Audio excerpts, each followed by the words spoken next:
Hello everyone, মায়ের আশীর্বাদে সবাই আশা করছি খুব ভালো আছো। আমিও ভালোই আছি। তো সেদিনকে একসাথে অনেকগুলো মন্দিরে চলে গেছিলাম, একটা একটা করে বলি চলো। সেদিন ছিল হনুমান জয়ন্তী। হট করে মনে হলো সকালবেলা উঠে আজকে মায়ের দর্শন করাবো তোমাদের। ঊনবিংশ শতাব্দী প্রাচীন শ্যামবাজার কালীবাড়িতে চলে গেছিলাম তোমাদেরকে মায়ের লাইভ দর্শন করানোর জন্য। মায়ের লাইভ দর্শন আমি কিন্তু প্লে বাটনে দিয়ে দিয়েছি, তোমরা চাইলে দেখতে পারো। খুব প্রাচীন এই মা, অত্যন্ত জাগ্রত। আর এই মন্দির রয়েছে কিন্তু একদম শ্যামবাজার পাঁচমাথার মোড়ে, বাঁ দিকে সোজা ঢুকলেই সামনেই মন্দির। মন্দির বন্ধ হওয়ার সময় হয়ে গেছে, আমি বেরিয়ে আসলাম। আর দেখো মন্দিরের সামনে দাঁড়িয়ে আমি পাঁচমাথার মোড় দেখতে পাচ্ছি, মানে পাঁচমাথার মোড় থেকে একদম সোজা বাঁদিকে এলেই মন্দির একদম সামনে। তো এখান থেকে ফেরার পথে আমি হনুমান মন্দিরে চলে গেছিলাম। সেদিন ছিল হনুমান জয়ন্তী, তাই হনুমান মন্দিরে চলে গেছিলাম হনুমানজিকে দর্শন করার জন্য। কত লোক এসেছিল পুজো দিতে। আর এখানে দেখো হনুমানজি যেহেতু ফল ভালোবাসেন, চতুর্দিকে শুধু ফল আর ফল। কি সুন্দর করে মন্দিরটা সাজানো হয়েছে, সংকট মোচন লেখা হয়েছে, খুব সুন্দরভাবে সাজানো হয়েছিল। মনে হলো হনুমানজিরও একটু দর্শন তোমাদের করিয়ে দিই, কারণ আমি জানি আমার চ্যানেলে যারা আছে সবাই ডিভোশনাল ব্লগ দেখতে ভালোবাসে। আর রাম সীতা তো রয়েছে, গণেশজি রয়েছেন, সবাই রয়েছে। এই দর্শনগুলো তোমরা দেখতে অত্যন্ত ভালোবাসো, তাই তোমাদের সাথে এই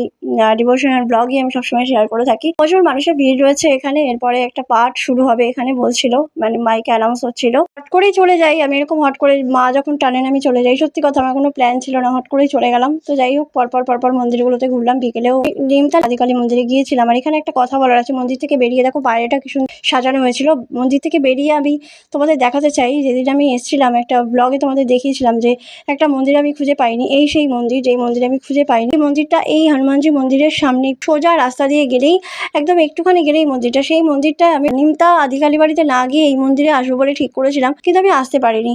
আমি ওই মন্দির খুঁজেই পাইনি। আজকে দেখো কত অনায়াসে আমি দুটো মন্দির দেখে নিলাম। আবার বিকেলবেলা চলে এসেছিলাম নিমতা আদিকালী মন্দিরে, আর তখন ওখানে মন্দিরে পুজো শুরু হয়ে গেছিল। তারপর তোমাদের সাথে এই মায়ের লাইভ দর্শন করিয়ে, মায়ের সিঁদুর নিয়ে সিঁথিতে মায়ের সামনে বসে, যেটা আমি সবসময় করে থাকি সেটা করে মাকে প্রণাম করে বাড়িতে ফিরে এলাম। তোমাদের কেমন লাগলো অবশ্যই জানি।